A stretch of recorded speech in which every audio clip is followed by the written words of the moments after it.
And I got to watch a president realize that responsibility when I whispered into his ear on a beautiful day that ended up being a day we could never forget, and told him that a second plane hit a second tower, America was under attack. And there's not a doubt in my mind that President Bush, at that moment, reflected on his job as president to preserve, protect, and defend. And I watched him do it. I didn't agree with every decision he made. You better believe I respected how he made every decision. And I respected the decisions that he did make. Scott Brown delivered an important message to people in Washington, D.C. But Scott Brown couldn't have delivered that message if it weren't for the people of Massachusetts. I guarantee the people of Massachusetts wouldn't have sent that message if it hadn't been for some of the people in this room. Scott Brown alone did not generate the message, but he did deliver it. You generated the message and made it possible for him to deliver that message in person in Washington, D.C. Politics is about people. You are the people that will make a difference. When Geoff goes to the legislature, and it will be a very, very exciting day, and he'll go down to the House chamber in the Great and General Court of the Commonwealth of Massachusetts. And I hope that sacred card gets turned around and faces the other direction, because that means there'll be a Republican governor in office. But even if that sacred card isn't turned around, when Geoff is asked to stand on the floor of the House of Representatives in that Great and General Court, he will be asked to raise his hand, and he'll have to take an oath. And the oath is a solemn obligation to protect and defend the Constitution of the United States against all enemies, foreign and domestic. Now, I don't think Whitman is going to be under attack. But I am comforted in knowing that when Geoff raises his hand to take that oath, he will accept it, and he will live it, and he will keep it, and he will do a job for you. And how he does that is grounded in the character that he has by knowing you, and growing up in a great family, and dedicating himself to you. When you run for office, you have to be a little bit selfish. You have to ask for support. You have to ask for money. You have to ask for a commitment. And it is selfish. Help. Help me, please.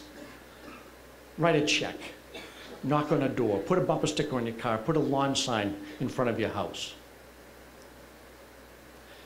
But when Geoff serves, he won't be selfish. He'll be selfless. He'll serve for you. And he'll know what you want because he asked you what you thought. And he knows that you will have made a commitment to get him there.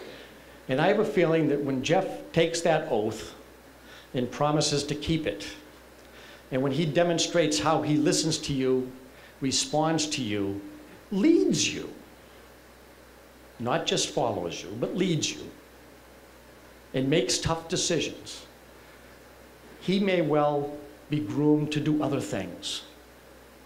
But Geoff isn't worried about doing other things. But I hope that other things will come his way. I never dreamed that I would go to Washington, that I would park my little red 1976 Chevy Chevette in the parking lot of the White House right next to the Vice President's limousine. I never thought that when my radiator would begin to leak, the dogs would hit on my car and think it was a bomb. but I did know what it meant to care about the people back home. And this is home.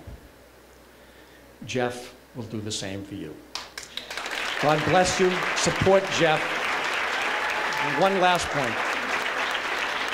Is there anybody in this room who is a naturalized citizen? Is there anybody in this room who is a naturalized citizen? Almost everybody in this room, it looks like, is a citizen by the accident of birth. Our mothers dropped us here. Okay, what a place to be dropped, the United States of America. Mike Sullivan and I, many, many times, and I'm sure Senator Kirby as well, Ned Kirby,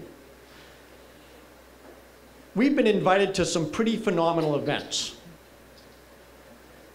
But I can tell you that one of the most moving experiences that I have had is to go to an event where people receive not a very fancy invitation, but it's an invitation that came after they had been told that their name was called and they were going to have a chance to become a United States citizen. And they had to take a test, which meant they had to go to school. And they took a test. And they had to memorize the Pledge of Allegiance, the Star-Spangled Banner. They had to read the Constitution, the Declaration of Independence, the Gettysburg Address. Do you remember the television show that we used to watch as kids? I'm Just a Bill on Capitol Hill. Had to pass the test on how a bill became a law. And if they passed the test, then they get this kind of invitation that wasn't printed on fancy paper. And they're asked to come to a courtroom or to a gymnasium or a baseball field. One time, it was at the Pilgrims Monument in Plymouth. And I went down there.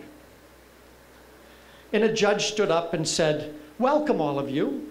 And the people who were in the audience were all dressed up in their best clothes. And many of them were carrying American flags. And a judge said, "Okay, all of those people who are hoping to become citizens of the United States, would you please stand?" And they stood. And he said, "You've all passed the test. I'm going to ask you to raise your right hand." And then he said, "Will you give up all of your allegiances of the past to any king, queen, potentate, anybody else? Will you pledge allegiance to the United States of America? Will you promise to protect and defend the Constitution of the United States against any enemy, foreign or domestic? If the government calls and says they need help, will you say yes? Will you join the military? Will you serve as a civilian in the government if the government asks?" And then the judge says, "Are you crazy? Do you know what you're agreeing to? This is a very big deal. Are you of sound mind?" And then the judge says, "It's not good enough for you to tell me. You've got to tell a higher power." And if they do that, some pretty remarkable words are spoken. Because the judge says, "Welcome, fellow citizen." How many of us who are citizens by the accident of birth know that it's an obligation to be a citizen? It's an obligation to protect and defend. It's an obligation to answer the call.